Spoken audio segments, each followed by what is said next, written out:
দুনিয়াতে মরার জন্য এক ফোঁটা বিষ পান করলে হয়ে যায়, কিন্তু দুনিয়াতে বাঁচার জন্য আপনাকে অনেক বেশি বিষ পান করতে হবে। কখনো কোনো অন্যায় না করেও মাপ চাইতে হবে। কখনো কখনো মানুষকে খুব সহজে মাফ করেও দিতে হবে। কখনো নিজের সবচেয়ে কাছের মানুষ হারাবার কষ্ট আপনাকে সহ্য করে নিতে হবে। কখনো আপনাকে প্রতারিত হওয়ার কষ্ট সহ্য করতে হবে। কখনো কখনো আপনার লাইফে এমন এমন কষ্ট আপনাকে সহ্য করতে হবে, যে কষ্ট সহ্য করার জন্য আপনি একটু প্রস্তুত ছিলেন না। তাই আল্লাহ যখন আপনার পরিকল্পনা ভেঙে দেন, জেনে নেবেন তিনি আপনার জন্য উত্তম পরিকল্পনা তৈরি করে রেখেছেন। সুপ্রিয় দর্শক, আসসালামু আলাইকুম। আমি লাকি, ঢাকা থেকে বলছি। লাকিস মিনি ওয়ার্ল্ডের পক্ষ থেকে আপনাদের সবাইকে শুভেচ্ছা জানাচ্ছি। কাছে কিংবা দূরে, দেশ এবং দেশের বাইরে, যে যেখান থেকে আমার আজকের ভিডিওটি দেখছেন, আশা করছি আপনারা সবাই খুব ভালো আছেন, সুস্থ আছেন এবং নিরাপদে আছেন। আমিও আল্লাহ পাকের অশেষ রহমতে বেশ ভালোই আছি।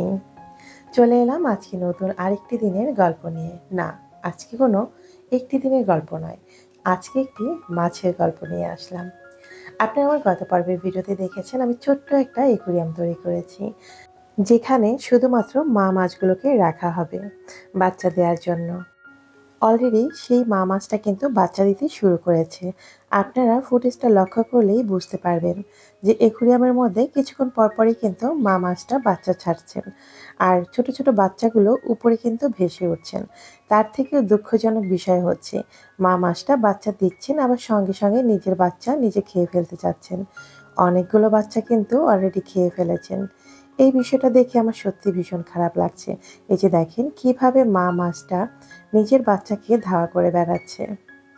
তো বাচ্চাগুলো যেন লুকিয়ে থাকতে পারে, সেজন্য কিন্তু আমি আগে থেকেই এখানে একটা আর্টিফিশিয়াল প্লান্ট দিয়ে রেখেছিলাম, যেন একটু একটু লুকিয়ে থাকতে পারে। তো জানি না শেষ পর্যন্ত কয়টা বাচ্চাকে আমি টিকাতে পারবো। আর মা মাছটা যে এখন তুলে ফেলবো তারও কোনো উপায় নেই, কারণ হচ্ছে মা মাছটা এখনো সম্পূর্ণ বাচ্চাগুলো ছাড়েনি, কিছুটা সময় লাগবে। তো মোটামুটি ৬ থেকে ৭ ঘন্টা সময় কিন্তু লেগেছিল এই মা মাছটার সমস্ত বাচ্চাগুলো ছাড়তে। দেখেন, আপনাদেরকে একটু ভালো করে দেখিয়ে দিচ্ছি কিভাবে মা মাছটা নিজের বাচ্চাকে খেয়ে ফেলছেন। আসলে এই বিষয়গুলো আমি আগে পরে শুনেছি, কিন্তু নিজের চোখে কখনো দেখিনি। এর আগেও আমি গাপ্পি মাছ আমার অ্যাকুরিয়ামে রেখেছিলাম, তখন এরকম অনেক সময় বাচ্চা দিয়েছে, পরবর্তীতে দেখেছি বাচ্চাগুলো নেই। তো ভেবেছি হয়তোবা মরে গেছে, বা অনেকে বলেছে খেয়ে ফেলেছে, কিন্তু আজকে নিজের চোখেই দেখছি। আসলে আমি যে এখান থেকে মাছগুলোকে রেস্কিউ করব তার কোনো ওয়ে নেই, কারণ মা মাছটা যদি এখন নাড়াচাড়া পায় তাহলে হয়তো বা বাচ্চাগুলো আর দিবে না, আর মা মাছটা মারা যাবে। তো যাই হোক, আমি কিন্তু অনেকটা সময় ধরে ওয়েট করেছি যে আপনাদের সঙ্গে একটু ভিডিও শেয়ার করব। আর যখন মা মাছটা বাচ্চা ছাড়ে তখন আসলে তাকে বিরক্ত করাও উচিত নয়। তো অনেকক্ষণ অপেক্ষা করার পরে এই যে ফাইনালি সমস্ত বাচ্চাগুলো ছেড়ে দিয়েছেন। আর এখানে হচ্ছে অবশিষ্ট বাচ্চাগুলো, যে বাচ্চাগুলো টিকে ছিল, মানে মা মাছটার হাত থেকে বেঁচে গেছে। আর সেগুলো এই যে গাছের আড়ালে উপরে যতটুকু ভেসেছিল সেভাবেই বেঁচে গেছেন, আর বাকিগুলো খেয়ে ফেলেছেন। তো সর্বমোট এখানে আমি 18টা বাচ্চা রাখতে পেরেছি। এই হচ্ছে আমার সেই মা মাছের বাচ্চাগুলো। তো দেখুন কত ছোট ছোট আর কিউট কিউট কতগুলো বাচ্চা হয়েছে। ফার্স্ট টাইম আমার অ্যাকুরিয়ামে এত সুন্দরভাবে এতগুলো বাচ্চা দিয়েছে, বা এগুলোকে আমি বাঁচিয়ে রাখতে পেরেছি। তো আমি বড় একটা ট্যাঙ্কের মধ্যে মাছগুলোকে সেট করে দিয়েছি, যেন মাছগুলো একটু ভালো স্পেসে সাঁতার কাটতে পারে। যদিও এটা একটা প্লাস্টিকের বাস্কেটের মধ্যে আমি মাছগুলোকে রেখেছি। আমি একটু কাছ থেকে দেখিয়ে দিচ্ছি কত ছোট ছোট আর কিউট কিউট মাছ। গাপ্পি মাছ বা মলি মাছ এগুলো কিন্তু নিজেরাই নিজেদের বাচ্চাগুলো দিয়ে থাকে, এগুলো ডিম দেয় না। তো মাছের জন্য তো আমি আগে থেকেই খাবার এনেছি, তো এই খাবারগুলোই আমি আপাতত মাছকে গুঁড়ো করে দিচ্ছি।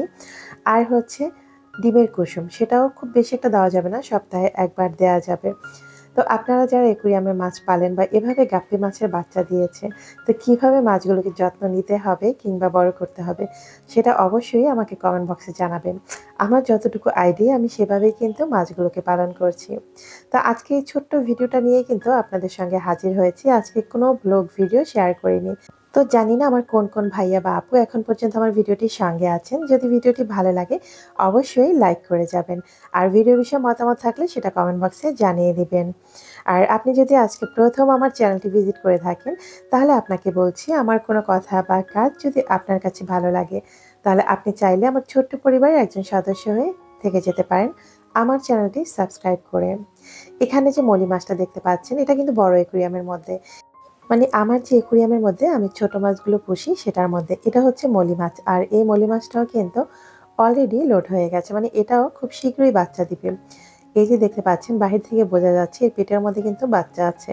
তো এটাও খুব শীঘ্র বাচ্চা দিবে ইনশাআল্লাহ। যদি ভাগ্যে থাকে তাহলে সেটাও কিন্তু আপনাদের সঙ্গে শেয়ার করব।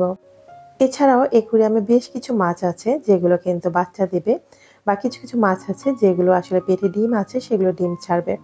তো আমি আসলে সব মাছের নামও ভালো করে জানি না। শখের বিষয় মাছগুলো পুষি, দেখতে ভীষণ ভালো লাগে। তো আমার কাছে তো একটা হচ্ছে ছোট অ্যাকুরিয়াম, মানে যেটার মধ্যে আমি এই গাপ্পি মাছগুলো চাষ করি ছোট ছোটগুলো। আর একটার মধ্যে তো সব গোলফিশ বিভিন্ন ধরনের মাছ রয়েছে। তো আজকে এত সুন্দর একটা দৃশ্য আপনাদের সঙ্গে শেয়ার না করে পারলাম না। তাই আজকের ভিডিওতে ধাঁধার কোনো উত্তরও থাকছে না আর ধাঁধাও থাকছে না। ইনশাআল্লাহ পরবর্তী ভিডিওতে ধাঁধা থাকছে। আর ধাঁধার উত্তরটাও পরবর্তী ভিডিওতে শেয়ার করে দিব। তো মাছের বাচ্চাগুলোকে এখন আবার একটু অক্সিজেন দিয়ে দিলাম।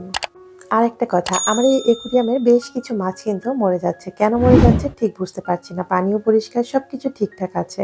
তো আপনাদের কারো জানা থাকলে অবশ্যই কমেন্ট করে জানাবেন। আজকে এ পর্যন্তই বিদায় নিচ্ছি। দেখা হবে আগামী পর্বে নতুন কোনো ভিডিওর সঙ্গে।